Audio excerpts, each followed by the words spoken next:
قدرمنو درنو او عزتمندو ورونو د تیرو خطباتنا دا موضوع شروع وچی زمونږ او ستاسو ځوانانو طبقه دا ولې فساد طرف ته روانه ده. ځوانان زمونږ د معاشرې یو ډېره بهترینه سرمایه ده. که دا صالحه شي ټوله معاشره صالحه کیږي، که دا فاسده شي نو ټوله معاشره فساد ته رسیږي. قرآن او سنت کې د دې د فساد یو څو اسباب ذکر دي چې او یا د قرآن او سنت د په استنباط سلسله کې علماء کرامو بعضې اسباب ذکر کړي دي چې که ځوانان دا وپېژني او د دې نه پرهیز وکړي هغوی به د فساد نه بچ شي، که نه د هلاکت او فساد په کنده کې به وغورځېږي. په دې سلسله کې یو څو اسباب مخکې ذکر شوي وو. الله دې ته موږ له نجات راکړي. د الله په فضل او توفیق سره په یو سبب نن ذکر کوو. زما قدرمنو ورونو، د فساد یو بنیادی سبب د ځوانانو په دې معاشره کې هغه د انټرنیټ غلط استعمال دی. دې کې هیڅ یو شک نشته چې انټرنیټ او دا موبایل یو وسیله ده، څه ناڅه د خیر دپاره مې استعمالیږي. لکه عام طور تاجران د دې په وجه باندې تجارت کوي او تجارتي امورو کې د یو مارکیټ نه په اسانۍ سره د یو سودا ریټ راخلي او په اسانۍ سره سودا یو ځای ته لیږي. د تاجرانو پکې یو سهولت شته. یا په معاشره کې سړی یو چاته خبره کوي، ضرورت په حل کوي، په اسانۍ حل کیږي. یا یو مسافر انسان یو علاقې ته ځي، علاقه ورته معلومه نه وي، د دې لوکیشن په واسطه په اسانۍ خپلې علاقې ته رسیږي. یا هغه علاقې چې د دین د دعوت پکې بل طریقه نه وي، د علماء او دعاتو د خیر نه لرې علاقې وي، نو د علماء کرامو د بیاناتو نه د دې انټرنیټ په واسطه باندې فایده اخیستی شي. یا علماء کرام دینی مسایلو کې تحقیق کوي. په یو مسله کې چې کتابونه اوسه ټول موجود نه دي، لیکن د دې په واسطه باندې چې د کتابونو د واسطې نه یو موضوع ته رسیږي، یا خو ټول کتابونه موجود نه دي او یا ډېر واخلي چې یو مسله په 5 غنټو کې ته د هغې اخرني حد ته رسیږي، نو د دې سهولت په واسطه باندې نیمه غنټه کې سړی حاصلولی شي. لیکن دا ټولې فائدې چې دی دا په ګوړه کې زهر ورکول دي. حقیقت دا دی زما خوږو ورونو چې د دې څیز بنیاد کفارو کې ښودلی دی او هغوی پکې خپل د فحاشۍ او عریانۍ دعوت، د بېدینۍ دعوت، د الحاد دعوت دپاره یو مهمه وسیله ګرځولې ده. نو مسلمانان چې راخلي ډیر د احتیاط په حالت کې د صرف د خپل ضرورت دپاره استعمال کی او دې سره د خپل تعلق ډیر کم کی. زما خوږو ورونو، تاسو وګورئ چې ډیر ځوانان ګنټې هغه د دې موبایلو په واسطه باندې خرابې کی، فاسدې کی، شپې شوګیرې کې د سهار لمونځ ته د پاڅېدلو وس او طاقت یې بیا نه کېږي. خپل کارونه او روزګارونه د دې په وجه تې پاتې دي. ډېرې فحاشیانې او عریانیانې چې څومره کېږي په هغې کې د دې موبایل مهم لاس دی. ظالمانه او ناروا قتلونه چې کېږي په هغې کې د دې مهم رول دی. تاسو ونه کتلې چې د دې موبایلو په وجه باندې د ډېرو کورنو عزتونه لوټ شول. ډېرې هغه زنانه چې هغه نکاح ښکلې ښځې خپلو خاوندانو سره د دې په وجه ورانې شو او په منځ کې فراق او طلاق واقع شو، بلکې ډېرو ښځو د دې فتنې په وجه باندې خپل خاوندان قتل کړل او ډېر نور هغه د کورنۍ د قومونو د شرم سبب جوړ شو چې په معاشره کې ټول موږ او تاسو د هغې نه خبر یو، د هرې خبرې تذکره نشي کېدلی. زما خوږو عزتمندو ورونو، دا هغه ژوره فتنه ده چې معمولي یو چپه دی بلې چپه ته ورولي او بله دی بلې ته ورولي چې په ځان پوهېږي د هلاکت د بحر په منځ کې به ولاړې او د ګمراهۍ او فحاشۍ او عریانۍ او بېدینۍ د سیلاب چپو به وهلی او بېرته راوتل ډېر ګران دي. نو دا سیز چې لاس کې راخلي لږ مخکې ځان سره سوچ وکړه چې یو ښامار ګویا کې لاس کې راخلم، په ډېر احتیاط باندې خپل مقصد دپاره ادا کا او احتیاط کوه ګوره چې ژوند درله تباه نه کړي، ایمان دې تباه نه کړي. زما عزتمندو ورونو، نن به د الله په فضل او توفیق سره یو څو هغه مهم ضررونه ذکر کړو چې د دې څیز په وجه باندې زموږ ایمان ته رسېږي، زموږ زړه ته رسېږي، زموږ اعمالو ته رسېږي. اولنی فساد، اولنی نقصان، اولنی خطره دا زموږ قیمتي زندګۍ ته تیری وایي. د دې وخت دا زموږ او ستاسو هغه قیمتي سرمایه ده چې الله تبارک و تعالی قرآن کې موږ ته بار بار یادوي او د زمانې تذکره راته کوي. والعصر والفجر والليل اذا يغشى والنهار اذا تجلى والفجر وليال عشر والشفع والوتر. هغه قیمتي موقع او څه وختونه د دې موبایل په وجه باندې موږ او تاسو هغې ته تیری ووهو او د هلاکت شکار جوړ شو. وقت د مؤمن هغه سرمایه ده که دې کې څه ناڅه کار وکړه، محنت وکړه، خواري وکړه، د قیامت په ورځ باندې به بیا نعمتونه، خوشحالۍ او کامیابیانې لاسته راوړي. او که دا وخت یې ضایع کړه، د دغې لویې ورځ باندې به د ده په نتیجه کې تاوانونه یې، خفګانونه یې، پریشانۍ دي، په لاسونو به چک لګوي، وایي کاشکې چې دا زمانه مې نه وی خرابه کړې. او دا زمانه د دې د وجه نه ډېره خرابېږي. تاسو نه ګورئ چې موږ او تاسو معاشره کې ګورو چې ډېر ځوانان دا فتنه په لاس کې راوالي او ګنټو باندې استعمالوي، هېڅ دیني او دنیوي فایده یې لاسته رانشي، صرف خپل ژوند ته، خپل زندګۍ ته، خپل قیمتي اوقاتو ته تیلی ووایي، نه پکې د دنیا فایده حاصله کړي او نه د آخرت. او وخت هغه قیمتي سرمایه ده چې موږ ته د الله نبي فرمایي نعمتان مغبون فیهما کثیر من الناس. دو نعمتونه دي چې ډېر خلکو په هغې کې تاوان کړی دی. دا نعمتونه یې که ښه انداز کې خرج کړی وی، کامیاب و، خدای ضایع کړو. یو صحت دی او یو فارغه اوقات.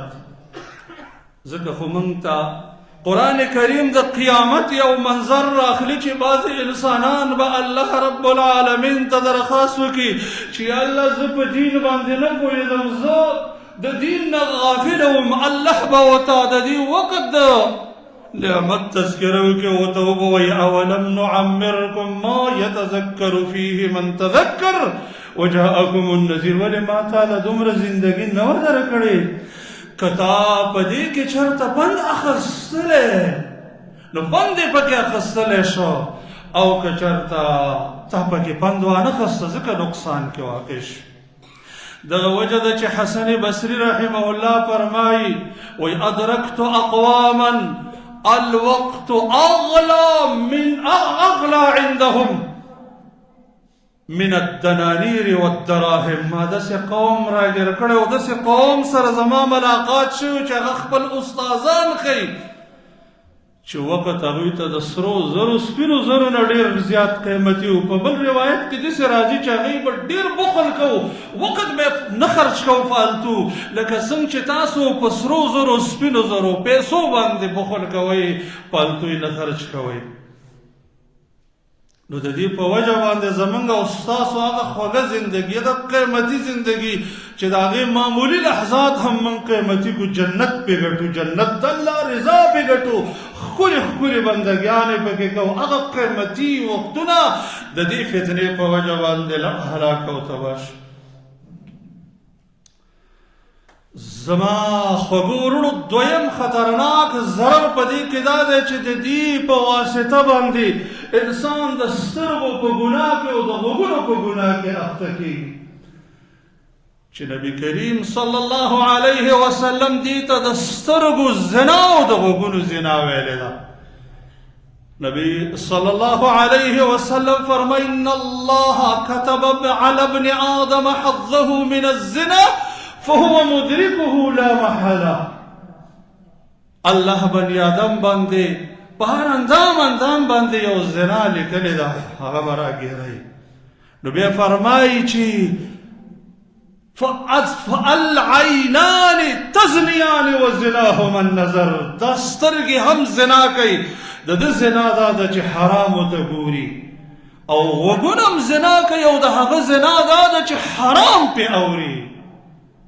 د دې فتنې په وجه باندې زما خوږو وروڼو زمونږ او ستاسو سترګې په بدکارانو کې واقع کېږي او زمونږ او ستاسو غوږونه په زنا کې واقع کېږي. که یو عالم دین یوه دیني مسله هم په دې کې ګوري، دیني مسله هم به هغه په ګناه کې واقع کېږي، ځکه د کفنۍ د طرف نه بعضې غلط تصویران به د مخې ته راځي. پاتې له هغه ځوانان چې هغوی د دې دپاره دا راخلي، هغوی به په څومره ګناهونو کې واقع کېږي. که یو عالم دین او هغه د زمانې ډېر نیک او بزرګ انسان هم وي، خو چې دیني مسله هم پکې ګوري، نو هغه به د سترګو په زنا او د غوږونو په زنا کې واقع کېږي. حال دا دی چې دا هم یو نوع د انواع زنا ده. دریم نقصان پکې دا دی چې حقیقي زنا چې څومره نن سبا دور کې واقع کېږي، لویه حصه پکې د دې څیز ده. لکه څرنګه چې موږ او تاسو ګورو چې چېرته غلط کار شوی، ګنده قدم کېښودل شوی، بنیاد چې د هغې نه انټرویو اخیستل کېږي، په هغې کې د دې بدترینې فتنې لاس دی. حال دا دی زنا دومره بدترین جرم دی چې نبي کریم صلی الله علیه وسلم فرمایي د زناکار انسان نه ایمان الوزي، لا یزني الزاني حين یزني وهو مؤمن. بدکار چې کله بدکاري کوي هغه مؤمن نه دی.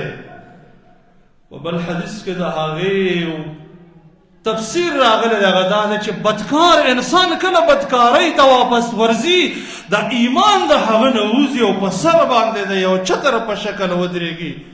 که د بېرته توبه وباسي، ایمان دې ته بېرته واپس شي، که نه بې ایمانه د دنیا نه لاړ شي. زما قدرمنو او عزتمندو وروڼو، د دې فتنې په وجه باندې قومونو، کورنیو، ښځې، خاوند، پلار او بچي، وروڼو تر مابین عداوتونه او دشمنیانې واقع شوې. معاشره کې ډېر موږ او تاسو وینو چې ډېر خلکو د دې د وجې نه د دې چپو ووهله او داسې د هلاکت کندو ته وغورځېدل چې د خپلو بیبیانو سره یې تعلق خراب شو او د بچو میندې یې پرېښودلې، یا د بچو میندو خپلو خاوندانو نه لاړې. دا شیطاني فتنه ده. زما خوږو وروڼو، ډېر زیات احتیاط سره اوسېږئ چې دا هغه څه دي چې موږ او تاسو معاشره کې په خپلو سترګو ولیدل او په خپلو غوږونو واورېدل. یو لوی نقصان په دې کې دا دی چې دې کې د لعنت هغه اسباب موجود دي چې یو د هغې نه ټنګ ټکور ګانې بجانې دي چې هغه په دې کې ډېر زیات راځي. او د الله نبي الله قرآن کې موږ او تاسو ته فرمایي، وای بعضې هغه خلک دي ومن الناس من یشتري لهو الحدیث، بعضې هغه خلک دي چې هغوی لهو الحدیث په پیسو باندې اخلي. امام مجاهد رحمه الله فرمایي وایي زما دې په الله قسم وي چې د دې لهو الحدیث نه مراد دا سندرې ګانې بجانې ټنګ ټکور دی چې خلک په دې پیسې ورکوي او دا اخلي. دا د امام مجاهد رحمه الله وینا ده. موږ ته نبی کریم صلی الله علیه وسلم مخکې خبر راکړو چې داسې خلک به راشي ليكونن اقوام يستحلون الحر والخمر والحرير والمغازل. داسې یو دور به راشي چې په هغې کې به داسې خلک راځي چې هغوی به د ورېښمو کپړې حلالې ګڼي د نارینهو دپاره، شراب به حرام ګڼي او دا ټنګ ټکور ګانې بجانې دا به حلالې ګڼي. او د حلالو ګڼلو دوه تفسیره دي. یو دا دی چې دا عقیده به ساتي چې دا حلال دی، لکه بعضې داسې خلک شته چې هغو ته بلکل حرام یې نه وایي. او دویم دا دی چې ورته وایي خو به حرام خو معامله به ورسره معامله د حلالو کوي. نن د ګانو بجانو د ټنګ ټکور دا رینګونه ټونونه محراب او منبر ته راورسېدل. د خطیب په جیب کې پروت دی او د امام په جیب کې پروت دی او ټولو مقتدیانو سره دی. او ډېر کله چې موږ او تاسو وینو چې په مانځه کې امام چې ډېر د جنت او جهنم هغه دردناک آیاتونه وایي او وروستو په مسجد کې ورپسې دا شی غږېږي. دا نقصان کې موږ څنګه واقع شو ورونو؟ وجه دا ده چې دا د کفارو د لاس ایجاد او هغوی پکې مقصد هم دا خپل د بېدینۍ دعوت د فحاشۍ او عریانۍ دعوت عام کولو. لکه څنګه چې یو یهودي مشر هغه خپل افرادو ته نصیحت کوي او د دې نصیحت په سلسله کې ورته وایي چې دوه څیزونه دي چې هغه د زرو پوجانو نه زموږ دپاره ډېر کار کوي. یو د نشې جام، یو د فحاشۍ او بدکارۍ جام. چې ځوانان اسلامي ځوانان په دې دوو څیزونو کې موږ واقع کړل. زر پوجین زموږ د اسلامي ځوانان دومره نشي خرابولی لکه دا دوه څیزونه چې خرابوي، یو نشه او یو بدکاري. دا دومره بدترین څیز دی زما خوږو ورونو. بلکې نبی کریم صلی الله علیه وسلم فرمایي چې زما په امت کې به داسې یو خلک راشي چې هغوی به د بېګانه نشې تماشې وکړي. دا ټوله شپه به په ټنګ ټکور ګانو بجانو غلطو څیزونو باندې سبا کړي. سحر چې شي الله به ترې شادوګان او خنزیران جوړ کړي. زما خوږو نوجوانانو ورونو لږ خطر ځان سره محسوس کړئ چې نن ته د بېګانه خپلې جدا کمرې ته ننوځې او دا د فحاشۍ او عریانۍ او مکمل سنټر کلاو کې ویرېږه چې د الله د نبي دا حدیث ستا په باره کې صادق نشي او داسې نه چې سار کېږي او شکل دې د خنزیر جوړ شوی، داسې نه چې شکل نه د شادو جوړه شوي. لږ احتیاط سره قدم کېږه او د الله د قهر او د غضب نه ویرېږه او د الله د لعنت د اسبابو نه ځان وساته. محمد مصطفی صلی الله علیه وسلم فرمایي صوتان ملعونان فی الدنیا والآخرة. دو اوازونه دي چې دنیا کې هم پې لعنت دی او آخرت کې هم پې لعنت.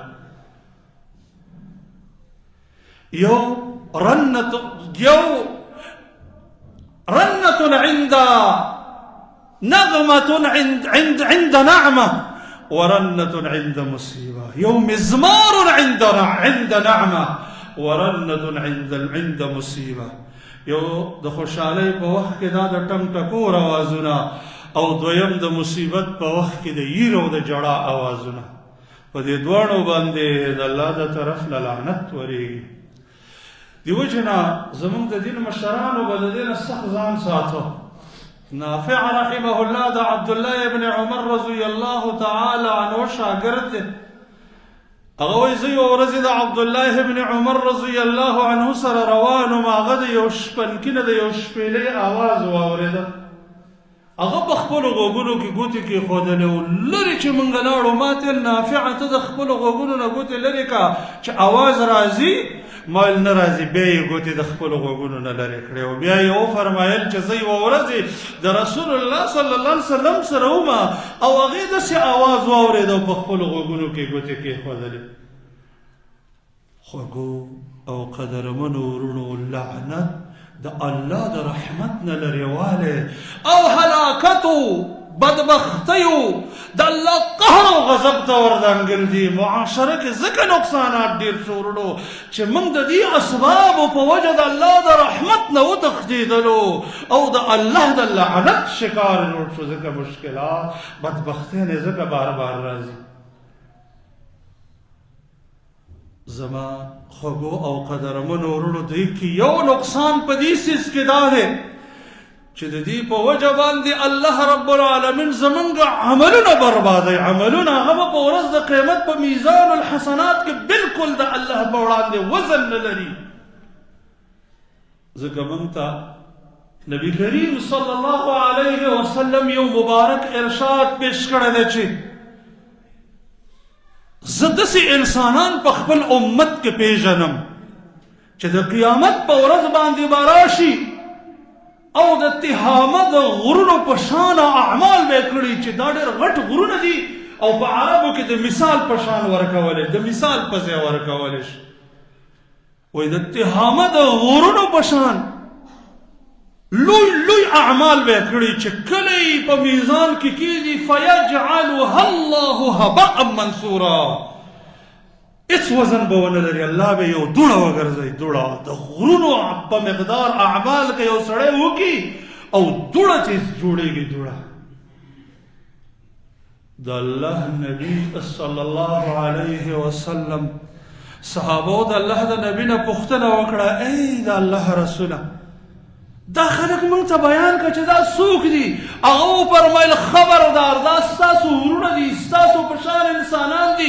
یاخذون من اللیل کما تاخذون من اللیل، تهجد گزار دي، تهجد گزار، تهجد هم کوي لکه څنګه چې تاسو کوئ. ولكنهم اذا خلوا بمحارم الله انتهكوها، لكن کله چې د حرام سره ځان نشي هغه حرام پرده سری کې او حرام ته وردانګي. یعنی هغه مسلمانان عام طور د مسلمانانو په وړاندې باندې د انسانانو په وړاندې د حرامو نه ځان ساتي او بیا د تهجد گزار هم دي که یاخذون من اللیل کما تاخذونه. لیکن چې کله د خلکو نظر د هغوی نه پناه شي او د الله د نظر د لاندې وي نو دوی د حرامو پرده سیري او حرامو ته وردانګي. زما هغه ځوانه وروره چې ته خپلې کمرې ته ننوځې او خپلې دروازې په ځان پسې رابندې کړي او پردې واچې او دا د فحاشۍ مرکز ځان ته کولاو کې او قسم قسم فحاشي کې او د الله د غضب قسم قسم اسباب استعماله. هر قدم قدم چې د الله په ناراضه کېږي ته هغه استعماله. خپل عزت هم لټ لټ کې او د مسلمانانو عزت هم لټ کې. ته نه یېرېږې چې هغه کړی شوي اعمال دې ټول برباد برباد وګرځېږي او دا سوچ نه کوې چې صحیح ده د انسانانو د نظر نه خو میزان پناه کو، لیکن هغه ذات چې هغې د انسانانو خالق دی د هغې د نظر د لاندې خو یې مه که نه. څنګه چې زین العابدین رحمه الله فرمایي انا الذي اغلق الابواب مجتهدا على المعاصي وعين الله تنظرني. وایي زه دروازه بنده کړم، زه خو هغه کمزوری انسان یم چې دروازه بنده کړم او ګناهونه کوم چې زه د خلکو نه پناه یم او الله راته ګوري. وعين الله تنظرني. دی وجنا هغه خلک چې د الله د نظر نه د الله د مراقبې نه یریږي هغه خلک د دې بدکاریانو نه ډیر لري. لکه څنګه چې امام ابن جوزی رحمه الله یو واقعه ذکر کوي د یو زنانه په وجه باندې یو بدکاره انسان توبه طایب شو او د دې بدکارۍ نه چې د توبه ویستله او یو نیک انسان ته جوړ شو. هغه دا و چې یو زنانه په یو قافله کې روانه وه، دا یو بدکاره انسان هم دې زنانه پسې روان شو ټول خلک چې وده شو دی رالی د دې زنانه نه د بدکارۍ مطالبه وکړه. هغه زنانه ورته وویله چې ته ورشه وګوره داسې نه چې څوک یخي ویل ټول خلک وده دي. بیا ته بیا وګوره ویل هېڅوک نشته صرف دا ستوري دي نور هېڅوک هم نشته. قال فأين مكوكبها ستوري خو دي خو دا ستورو چې کوم خالق دی دا چېرته دی. دې خبرې په دې انسان باندې اثر وکړو. ټوله زندګي د دې بدکارۍ نه توبه ویستله چې یقینا موږ د ستورو خیال ساتو د انسانانو خیال ساتو او د دوی د خالق خیال نه ساتو. فأين مكوكبها په دې کې یو نقصان دا دی زما خوږو او عزتمندو ورونو چې دې سره چې ستا څومره تعلق وي دونه به دې د قرآن سره تعلق کمیږي او دومره به دې د نیکو اعمالو سره تعلق کمیږي. اوس ګوره نو دا دواړه مینې دي، یو مینه د قرآن، یو مینه د دې موبایل، مینه د انټرنیټ، مینه د ګانو بجانو. دا دواړه په یو زړه کې نه جمع کېږي. څومره چې دا تعلق ډېرېږي هغومره به اعمالو صالحو کې سستېږي، هغومره به دې د قرآن سره مینه کمیږي، هغومره به دې د الله د ذکر نه غافل کېږي. څنګه چې امام ابن قیم رحمه الله فرمایي ويحب القرآن وحب الحان الغنا في قلب عبد ليس يجتمعان. د قرآن مینه او د دې مفسداتو مینه دا په یو زړه کې نه جمع کېږي. او په دې کې یو لوی نقصان دا دی زما خوږو عزتمندو ورونو چې عام طور د انسانانو طریقه دا ده چې بې تحقیقه خبره راځي او هغه نورو ته نشر کوي، هغه نورو ته شیر کوي. او موږ ته د الله نبي فرمایي چې دروغجن انسان دغه دی چې بې تحقیقه خبرې چې دی هغه خلکو ته لیږي، خلکو ته نشر کوي، خلکو ته بیانوي.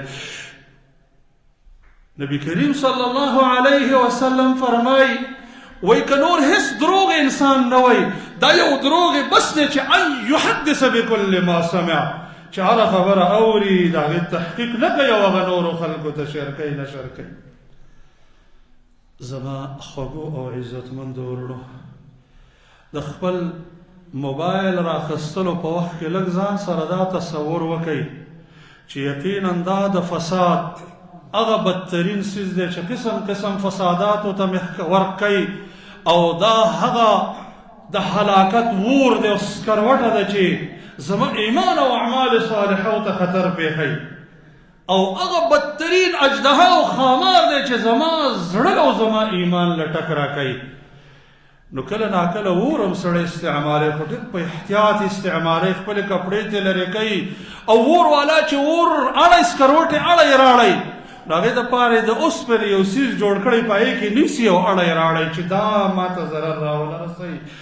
د موبایل د راخیستو په وخت کې داسې د احتیاط نه کار واخله ځکه چې دا زموږ او ستاسو ډېره حصه د معاشرې د دې د وجه نه فاسده شوه او ډېر ایماني تاوانونه موږ د دې فتنې د وجې نه وکړه.